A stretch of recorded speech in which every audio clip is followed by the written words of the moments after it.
So what I'm going to do today is I want to talk about what the heck this course is. What is microeconomics? What are you going to be learning in this course? And just sort of set us up for the semester. OK, so basically, microeconomics is all about scarcity. It's all about how individuals and firms make decisions given that we live in a world of scarcity. Scarcity is key because basically what we're going to learn about this semester in various shapes and forms is a lot of different types of constrained optimization.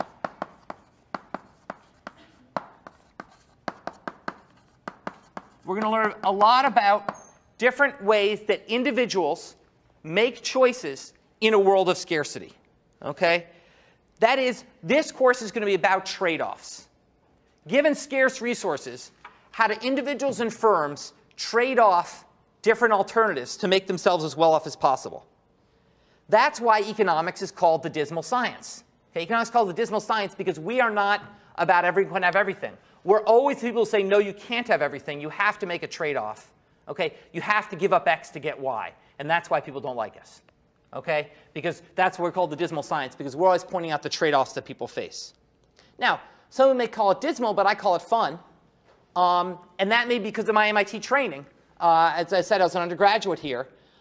In fact, MIT is the perfect place to teach microeconomics because this whole institute is about engineering solutions, which are really ultimately about constrained optimization. Indeed, what's the best example in the world we have of this is the 270 contest. Right? You're given a set of pile of junk. You've got to build something that does something else. That's an exercise in constrained optimization. All engineering is really constrained optimization. How do you take the resource you're given and do the best job building something?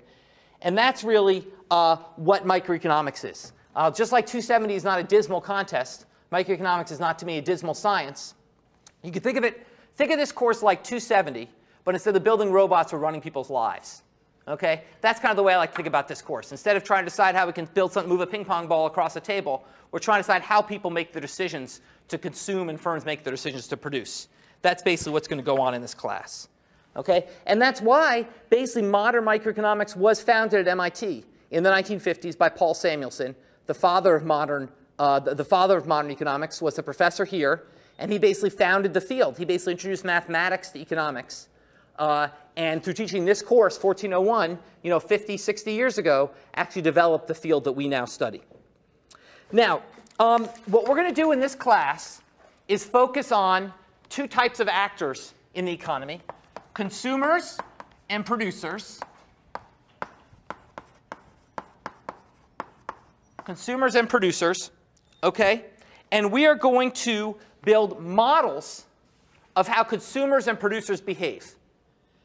Now, technically, a model is going to be a description of any relationship between two or more economic variables. Okay? That's a model, description of any relationship between two or more economic variables. The trick with economics, and the reason many of you will be frustrated during the semester, is that unlike modeling the relationship between, say, energy and mass, these models are never precise.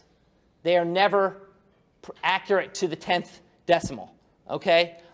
This is not a precise scientific relationship we'll be modeling. We'll be making a number of simplifying assumptions that allow us to capture the main tendencies in the data, that allow us to capture the main insights into how individuals make consumption decisions and how firms make production decisions. But it's not going to be as clean and precise as the kind of proofs you're going to be doing in some of your other classes in freshman and sophomore year. Okay? So basically, we have a trade-off with these simplifying assumptions. On the one hand, obviously we want a model that can explain reality as much as possible. If a model can't explain reality, it's not useful. On the other hand, we need a model that's tractable, a model that I can teach you in a lecture or less. Okay? And basically, what we do is we make a lot of simplifying assumptions in this class to make those models work. And yet, what we'll find is, despite these assumptions, we'll come up with incredibly powerful predictions of how consumers and producers behave. So with consumers, what we're going to do is we're going to say that consumers are constrained by their limited wealth, or what we'll call their budget constraint. And subject to that constraint, they choose the set of goods that makes them as well off as possible. Okay? It's what we're going to call utility maximization. We'll say the consumers maximize their utility. Consumers are going to maximize utility subject to a budget constraint. That's going to be what we're going to develop the consumer decision. They're going to have some utility function, which is going to be a model of their preferences. Okay? So I'm going to propose to take everything you love in life and write it down as a U function. Okay? Then I propose to take all the resources at your disposal, write them down as a budget constraint, and then I just do constraint maximization to solve for how you make decisions. Firms, on the other hand, are going to maximize profits. Pi is profits. Firms are going to maximize profits. Their goal is to make as much profit as possible, to earn as much money as possible. Okay? However, that's going to be subject to both the demands of consumers. This is going to be, we get to firms, it's a lot harder. Subject to both consumer demand and input costs. So firms have to consider, consumers have to consider, look, what does stuff cost? What do I like? I'll make my decision. Firms is a little more complicated. They've got to consider what do consumers want and how do I make what they want. So they've got to consider both what both the output side, what are consumers going to want me to make, and what's it going to cost me to produce that good, and how do I combine those to make the most profits. Okay? So from these assumptions, we will be able to answer the three fundamental questions of microeconomics. Okay? The three fundamental questions of microeconomics will be what goods and services should be produced, what goods and services should be produced, how to produce those goods and services,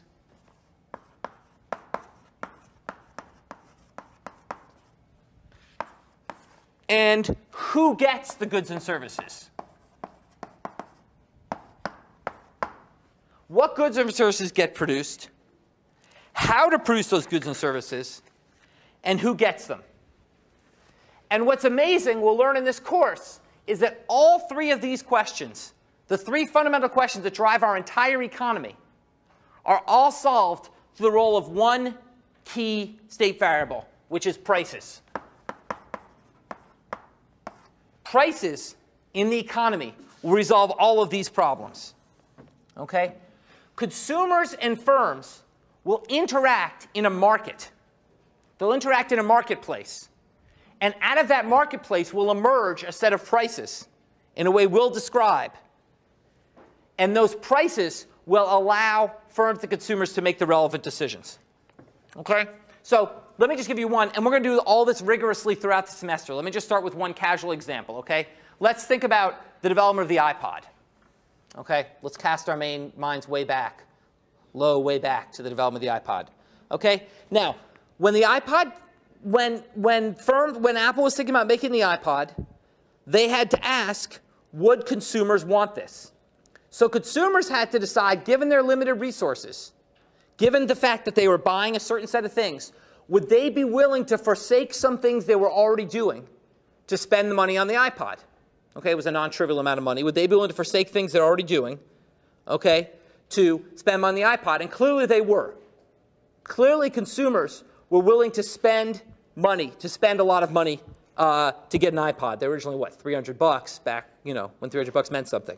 Okay, so basically, so what the firm will do is they'll say, okay, we get a signal from the consumer that they're willing to pay money to get the iPod. They're willing to pay a high price to get the iPod. Now, the firm will say, well, should we make iPods? Well, that will depend on what it costs to make them. So we have to then assess what are the inputs that we'll need to make an iPod. Well, to do that, we have to look at the prices of the various inputs that we'll need, of the chip and the metal and all the other stuff that goes into the iPod. Okay? So they can shop across different countries for different kinds of chips. They can look at different kinds of monitors, etc. But once again, what they'll do is they'll use the prices of those different inputs to decide how to produce the iPod. So whether to produce the iPod will depend on the price people are willing to pay for it. How to make the iPod will depend on the prices that firms have to pay for the chip and the casing and all the other things that go into the iPod. Okay? And then finally, who's going to get the iPod? Well, they're going to make a certain amount. What decide who gets them? Well, the person who gets them is the people who are willing to pay the price that Apple decides to charge. Some people are willing to pay that price. They're going to get an iPod. Some people are not willing to pay that price. They will not get an iPod. So the price in the market will ultimately decide who gets the iPod as well. Okay? So basically, prices will determine what gets produced, how it's produced, and who gets the goods that are produced. Okay? Of course, this is a very, very simplified example, as you can already tell. There are lots of cases where prices don't decide these things. So my favorite example is the fact that there are lines for hours to get tickets to see a Lady Gaga concert. Okay? Now, if it's really true that prices determine everything, we shouldn't see any lines. It should just be that those who are willing to pay the most to see Lady Gaga should, those who want to see the most to get a Lady Gaga should get the tickets. Those who aren't willing to pay shouldn't get the tickets. Why should there be a line? Not to mention the fact that people shouldn't be willing to pay anything, but that's a different issue. That's a taste issue. We'll come to taste later. Okay? So basically, clearly, this is not working perfectly. If the world worked in the way I just described, then what should happen is there should be essentially an auction, and whoever's willing to pay the most for Lady Gaga tickets would get them, and whoever's not willing to pay wouldn't, and it wouldn't involve any waiting in line or other things.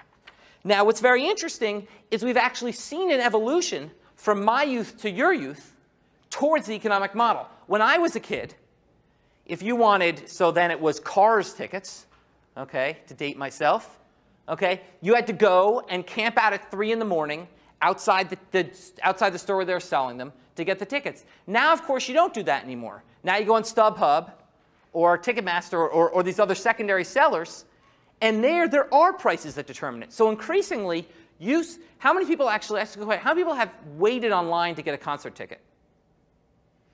Okay, that's amazing. So if I asked this question 30 years ago, 90% of the hands would have gone up. Okay?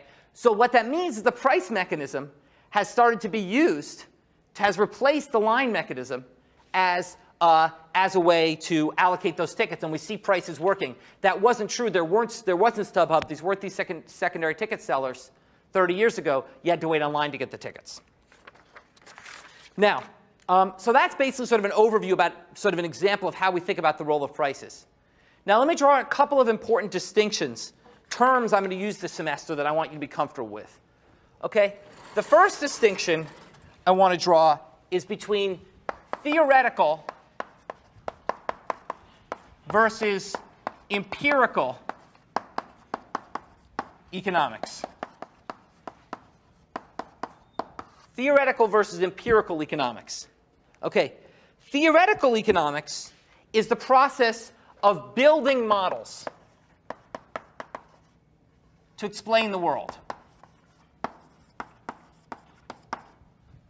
Okay, empirical economics is the process of testing those models to see how good a job they do in explaining the world. Okay, we could all make up a model. Okay, anybody who has math skills could make up a model, but it doesn't do any good unless it's actually doing something to explain the world. And so basically, what we want to do, the goal of theoretical economics is essentially to build a model that has some testable predictions. To build a model that says, look, here's my simplified model of how consumers decide whether or not to buy an iPod. Okay, I have a model of that I've developed theoretically. Well, that has some testable predictions. And the role of empirical economics is to gather the data and go and test them using statistical methods, specifically, typically, regression analysis of the kind you learn about in advanced statistics. Okay? So basically, what we're going to do is we're going to mostly, 95% of this course will be about theoretical economics this semester. It'll be about understanding how economists develop the models to model how consumers and firms behave. But I will try to talk somewhat about empirical economics and what data we can bring to bear to understand whether or not these models explain the world. Okay? The other distinction that's very important is positive versus normative economics. positive versus normative economics. Okay? And this is the distinction between the way things are, which is positive economics, and the way things should be, which is normative economics. The distinction between the way things are and the way things should be. Okay? So let's consider a great example of microeconomics at work, which is auctions on eBay. Okay? Auctions on eBay, economists love studying auctions on eBay because it's a textbook example of what we call a perfectly competitive market, which is what we'll focus on this semester. A perfectly competitive market. Okay? And by that we mean that basically, producers in this market offer up their good to a wide range of consumers. Okay? A number of producers offer up their goods to a wide range of consumers. Okay?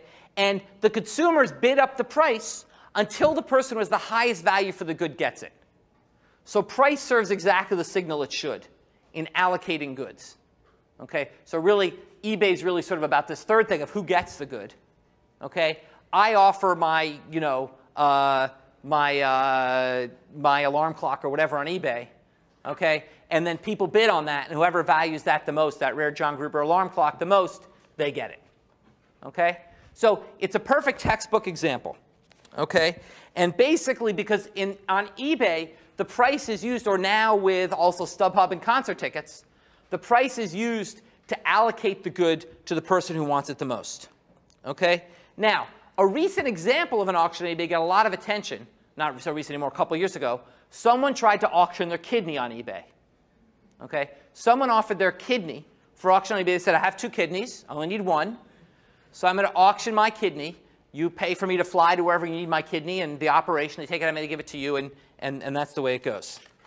So what happened? Well, this person offered their kidney, and they said the starting price will be $25,000. They didn't do a buy it now. They said the starting price will be $25,000, and the bidding went on. The price got to $5 million before eBay shut it down. eBay shut the auction down, and eBay said, no, in fact, you can't do this. Now, there's 2 questions here. The first is, why did the price of the kidney go so high? That's the positive question. The positive question is, why did the price of the kidney on eBay get so high? And here, we'll talk, and you'll learn more starting Friday, about the twin forces of supply and demand. The twin forces that drive the economy of supply and demand. And you'll talk more vigorously about these on Friday. Basically, they're what they sound like. Demand is how much someone wants something. Supply is how much of it there is to have. And the intuition here is unsurprising. Okay? The more that there's demand for a good, the higher will be the upward pressure on prices. The more people want a good, the higher prices will go. And the less supply there is of a good, also the higher prices will go. So if everybody wants something but it's common, the price will be low. And if no one wants something but it's uncommon, the price will still be low, and vice versa. In fact, the best sort of the development of the modern supply-demand framework was from Adam Smith, the sort of so-called first economist who wrote The Wealth of Nations, 1776, which is sort of viewed as the kind of first serious book about economics. And he posed what he called the water-diamond paradox. What Smith said in that book is, look, it's clear water is the most important thing in life. We can't live without water. And diamonds are completely irrelevant to life. Diamond, you can live plenty fine without a diamond. And yet the price of diamonds is astronomical and water's free. How can this be? How can it be that water, which is so much of a fundamental building block of our life, is so much cheaper than diamonds, which are not? And the answer, of course, is that so far you've only considered demand and not supply. Yes, it's true the demand for water is much higher than demand for diamonds, but the supply is even larger. So that basically, yes, it's true that while water should be worth more, in fact, in the end, the price of water is much lower because the twin forces of demand and supply. The demand is higher, but the supply is much higher. So the price ends up lower. And that was his diamond-water paradox. Okay? Well, in this case, it's a similar thing. What's the demand? What's the demand for a kidney? Well, the demand for a kidney is going to be the fact that you die without it. Okay? If you have no kidneys, you're having kidney failure, okay, you'll die without it. So basically, we'll determine is people will be willing to spend all their wealth, as much money as they can have, to get a kidney. Okay? So the demand will be quite high. The supply will be quite low. Sadly, not many people are willing to be organ donors. More relevantly, a lot of people aren't in good situations to be organ donors. Okay? As a result, the supply is much lower than the demand. So you have a situation with a high demand, a low supply, and the price went through the roof. That's the positive analysis. Okay? So we can understand pretty intuitively, we don't need this course to understand why the price went up. Okay? It's just the twin powers of demand and supply. But what about the normative question, which is, should this sale be allowed, should eBay have allowed this sale to happen? eBay at $5 million cut it off and then passed a rule saying you can't auction your body parts on eBay. Okay? Should they have done that? That's the normative question. That's where economics gets really interesting, which is, you're all smart enough to figure out why the price went up. But this is where it gets interesting, is should people have been able to auction their kidney on eBay? On the one hand, many, many people in this country die for want of a body part. Okay? Thousands to hundreds of thousands of people die every year waiting for a transplant. Okay? If someone's incredibly rich and they want a body part, which to me is surplus, because I have 2 kidneys, why shouldn't they be allowed to buy it from me? Okay? I'm better off because they can pay me a ton of money. Okay? They're better off because they live. So we've just described a transaction that makes both parties better off. Why shouldn't that be allowed to happen? So you tell me. Does anyone argue, does everyone think eBay was wrong? Yeah, go ahead. Doing so, the other person doesn't have as much money, will also die, so there's like a third party involved that Okay, so the person, you mean the person who, what do you mean the person who doesn't have much? Like, these two, there's going to obviously be somebody who doesn't get a kidney. Right, so on the one, so in other words, what you're assuming is, let's say that if I hadn't done the auction on eBay, I would have just given my kidney away to the transplant center. Then that's one less kidney that go to the transplant center. And that means the rich guy gets the kidney and someone else implicitly doesn't. That's a trade-off. Okay, you've just described the trade-off. The trade-off is that basically now we've allocated the kidney away from the poor person to the rich person. Now, but why do we care about that? I mean, they both, it's one person dies, another person lives. Why do we care? Yeah. There might be some sort of case of severity of condition, like there might be someone who's poor who would get the kidney if it went through a transplant association because they would die in a couple of days without it. Whereas the rich person might just be able to afford it, and it might make their life more convenient, but they might not be in any world. They might be a collector. Yeah. So basically, that's a very, so one reason we might care is because we think that kidneys should be allocated on the basis of who needs it the most. Okay, so a great example of this, of course, was Mickey Mantle with a liver transplant. Mickey Mantle, famous ball player, raging alcoholic, who had liver failure because he basically was drinking himself to death and jumped the queue and got a liver above a lot of people, and then he kept drinking and killed himself and wasted the liver he'd gotten. Okay, so basically, you could think that doesn't make sense. We should get the people who need it the most from it to be the most good in terms of increasing their life. Okay, but let's actually, okay, so that's a good, so we've got the substitution point. Okay, let's come back to the substitution point though. Tell me a situation in which that's wrong. Can someone tell me a situation in which, in fact, that's not a valid point? Yeah. Well, the guy's only going to sell, so the reason I'm going to give it away. Exactly. You were assuming that if the guy didn't sell it, he'd give it away. But in fact, if it's sell it or keep it, then there's no trade-off. And similar here, it's not like it'll go to, if it's sell it or keep it, then you might as well let the rich guy get it. Or is there another argument? Is there another reason why you might not want this to happen? Yeah? Maybe encourage illegal, Legal? ways of getting kidney. Yeah, the other reason could be that we don't trust people to make good decisions when money's involved. That we think that, gee, if it's really true I can get a couple $1,000,000 for a kidney, I might give mine up even if I haven't really thought through the ramifications of doing so. Even if there's a risk to the surgery, there's a risk that my other kidney will then fail, then I'll be screwed. Okay? So basically, we might have a paternalistic attitude that will lead us to not want to allow people to engage in this kind of risky behavior. Yeah? Also be some legal ramifications associated with that. If someone sells their kidney and then their other kidney fails, they might then blame eBay. Want it back? Like that repo would be? Yeah.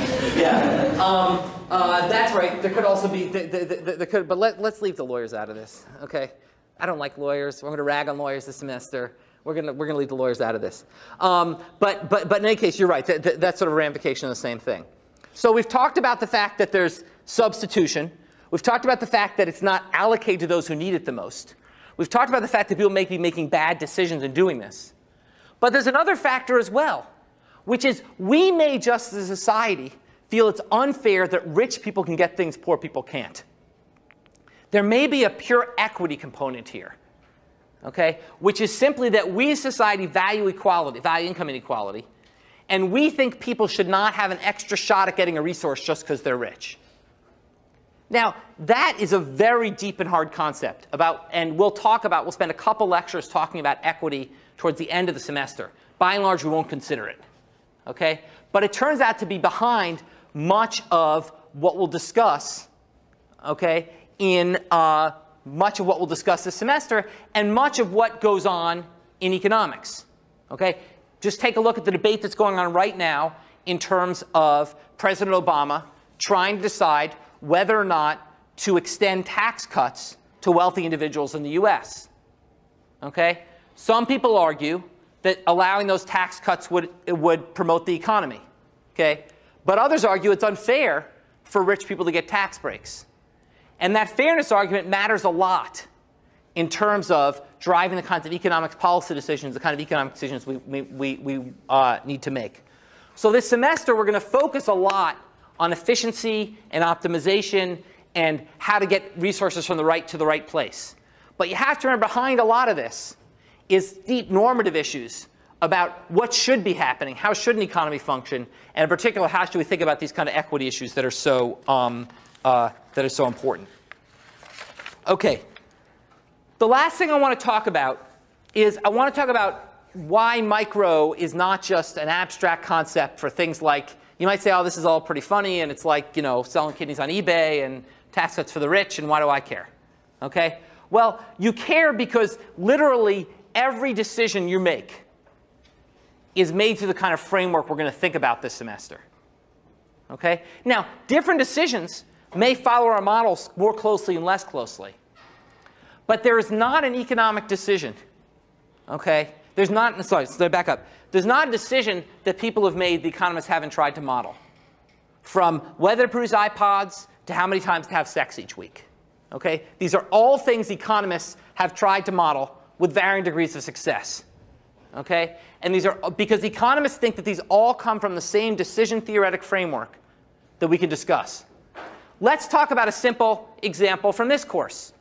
Your decision of whether or not to buy the textbook. There's a textbook, and what's it cost? 140 bucks? What's it cost? Anyone know? No, it's fine. Amazon says 180. What? Amazon says 180, but it's available for 130. 130, fine. So 130 bucks for Professor Perloff out at Berkeley. He doesn't get it all. I wrote a textbook too. He gets a small share of it. Okay, so you have to decide. Now, has anyone bought a used version of the fourth edition? Well, he's the fifth edition now. Has anyone bought a used version of the fourth edition? Does anyone know what the used price is? You can be honest. I don't care. I know some people sell it for like 85 or so. So 85. So you've got to decide. So let's say you can buy the previous edition, the fourth edition for 85, or the current edition for 130. Okay? You've got to make that decision. Okay? How do you make that decision?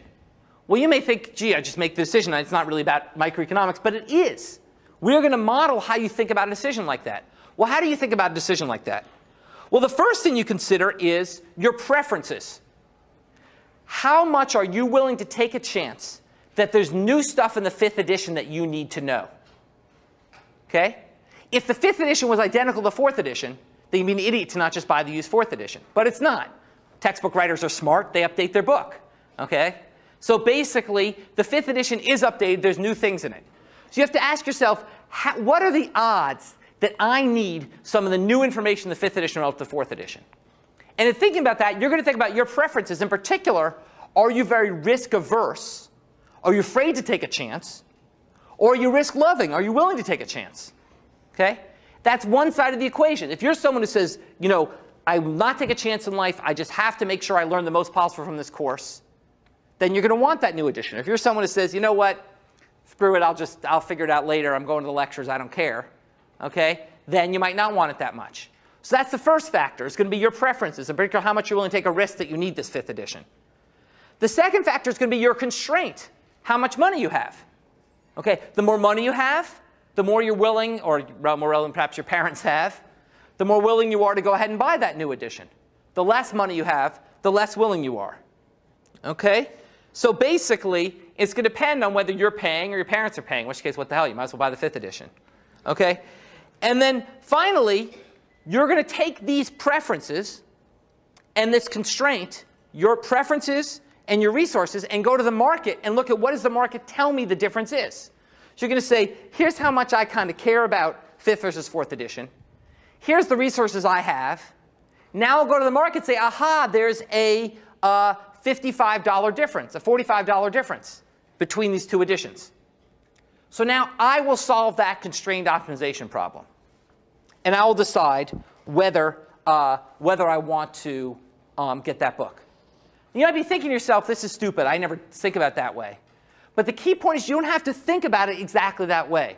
There's a famous example in economics of what's called the as-if principle. I don't know if kids still say this one, it's as if. So it's the as-if principle. Okay? And basically it's from Milton Friedman, who's a famous economist from Chicago, who said, look, when you're playing pool, technically you could compute the optimal angles of which to shoot the ball every single time to get the appropriate bounce and get the balls in. You could do the mathematics and compute it.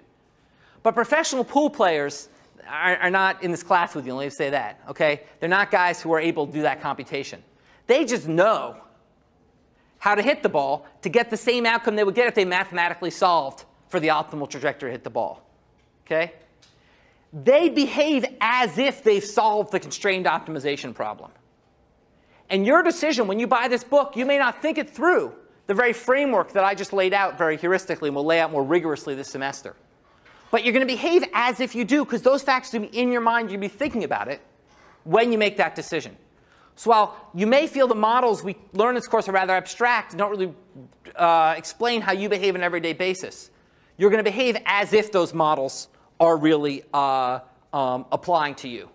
And if you think about, over the next few days, think about the decisions you make. From should I bring an umbrella today, it looks like rain. Well, on the one hand, I might lose it. It's a pain to carry. On the other hand, how much do I care about getting wet? That's a constrained optimization decision. To should I have an extra drink at a party Friday night? On the one hand, I might, that could have some pros and cons. Okay, these are all decisions, constrained optimization decisions you're going to make. They're going to affect your life, and we'll learn this semester about how you make them and how we model, how economists can use what we learn about that to understand the function of the economy. Okay, so I'm going to stop there. One other announcement. There will in general be handouts every lecture. I'm not going to do PowerPoint, I'm going to do handouts. So when you come in every lecture, please look at the back banister. They'll typically, not today, but typically there'll be handouts that you'll need to follow along with in class. So remember, go to section on Friday. First problem set will be posted on Friday, and it will be